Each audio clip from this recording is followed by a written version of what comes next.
Now hey guys, welcome back to the channel and another Swiss 001 video. Now what do we got right in front of us? Oh yeah, Real Flight Simulator. Now yes, as I've already mentioned in yesterday's video, my graphics card is broken. So today I thought it would be a nice idea to take a step back and actually go for a phone. Yep, we are reviewing a phone simulator today. See, the market for flight simulators on mobile devices is getting bigger and bigger. You know, not a lot of people have high power PCs to play all the new fancy Microsoft Flight Simulator, for example. No, but what we do all have is phones in our pockets, and they can run these games that are available, of course. So let's just, try this here. Real Flight Simulator. Now, to begin with, this flight simulator is available for iOS and Android at a pretty affordable price, which is quite the usual for mobile flight simulators, at least. I mean, this one is around 99 cents on the App Store and Game Store of Android, which is not too much considering that Microsoft Flight Simulator costs around $100 or more. So that's just a side note. Now, it's been a while since I've actually done a video about this flight simulator, and people keep requesting it. This one has been out for over a year now, and they keep pushing updates around every 2 weeks.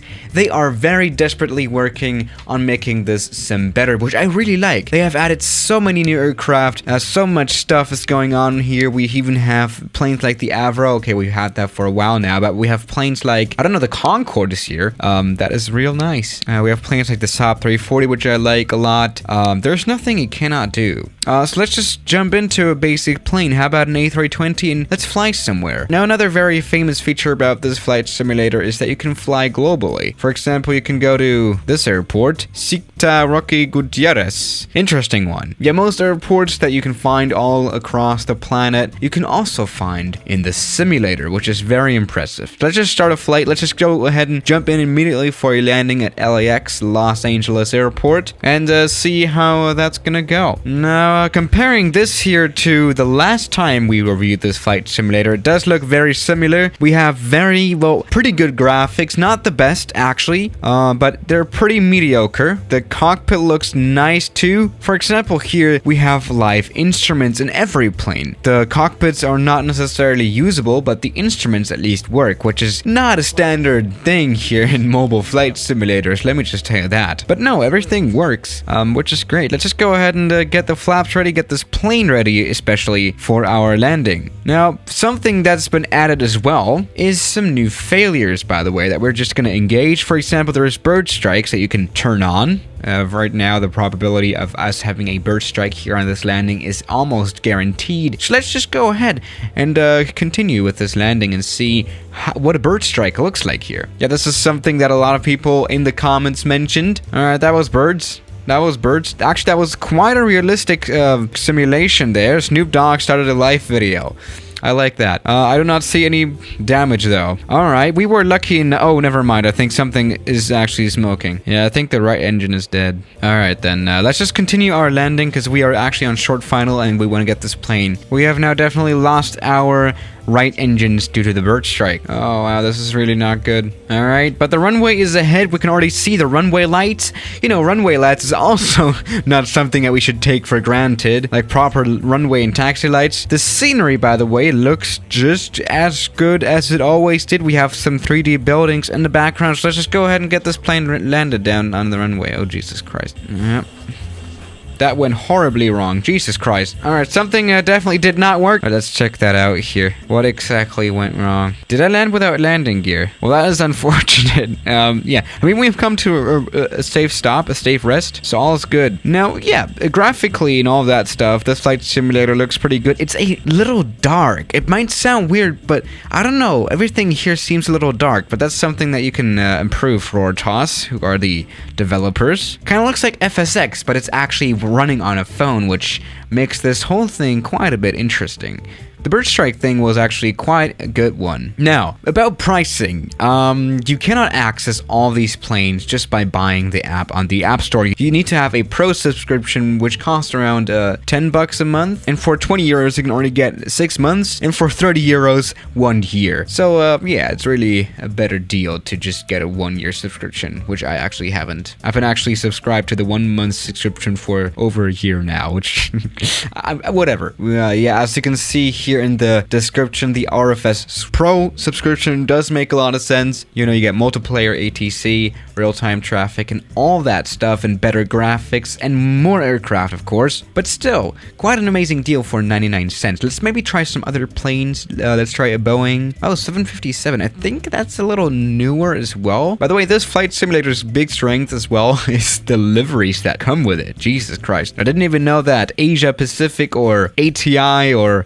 Blue Dart was a thing. Super interesting indeed. Let's go ahead and land somewhere. Let's go somewhere to Europe, actually. We haven't really, you know, tried out some more exotic airports. I want to see what an airport like Samedan in Switzerland looks like, because, you know, not every airport can look as amazing as LAX just did, right? By the way, something impressive is the loading times, but that's just on the side. Yeah, I have to mention that the flight simulator is actually synced to real-life weather, and this is not VFR conditions. We're supposed to actually fly into this valley, which I'm not doing with this kind of weather. So let's just get this all to custom. Here you go. We have, you know, we have rain and all that stuff. Something that we don't really see in, you know, mobile flight simulators otherwise. So this is really nice. All right. All right. As you can see, this is actually working with satellite scenery, and it does look a lot better than I thought it would.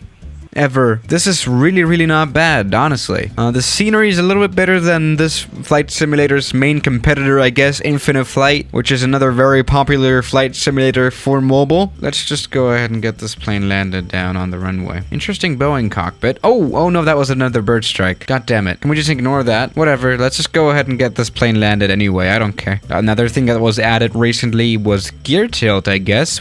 As you can see, we have very realistically tilted gear. I can tell they're definitely doing things properly here. I'm not gonna lie about that. Let's just go ahead and get this plane landed, even though our engines are dead. I'm really just fighting against the aircraft at this point. It's super hard, really. The graphics here on the ground, they don't look as good, honestly. I mean, after all, this is just a small Swiss airport. At least we do have the opportunity to fly here at all, so that's good. Let's go ahead and get this plane landed. Oh my goodness. We are falling down. Can already tell. Yeah, just trying to control a plane with my phone just by tilting it is quite a strange experience as well. Let's just go ahead and get this plane landed. This is not going to be the smoothest landing, but we can't really afford to go around, honestly. Let's just stop. All right, just brake already. Jesus Christ, this plane won't brake, right? Brake maximum. There we go. Oh, we're not going to stop, right? We're going to overrun badly. All right, let's maybe try the multiplayer as well, because that one's actually quite big here in RFS. There's 2 servers, expert and training. Both have a slot of 1,000. Not too much. The multiplayer isn't used by most players, but by some it is. So let's just go ahead and join here as a pilot. Oh, Concorde. Let's fly the Concorde then. Alright, here we have a live map of all the players. Let's just see what's going on here. Oh, we have another Concorde flying here. Oh, this is a really nice tracker. This is actually a lot nicer than what they did in Microsoft Flight Simulator 2020. You have no map at all, really, where you can see all the players in one picture, you know. That is really something that they've done very much well. But let's just check out if there's any chaos here. I mean, compared to Microsoft Flight Simulator, the airports here are actually controlled by ATC, which is something very much amazing and very much unexpected, honestly. But let's just spawn in and see if this is like a chaotic place or not. Why is it so dark? Come on, just make it a little brighter so we can actually see stuff, right? All right, let's just get this plane started up real quickly. All right, let's just get all the engines started in this Concorde. This is not very realistic procedure, but I just want to go to the runway and see what's going on. All right, there we go. We are not contacting ATC because I really just want to go.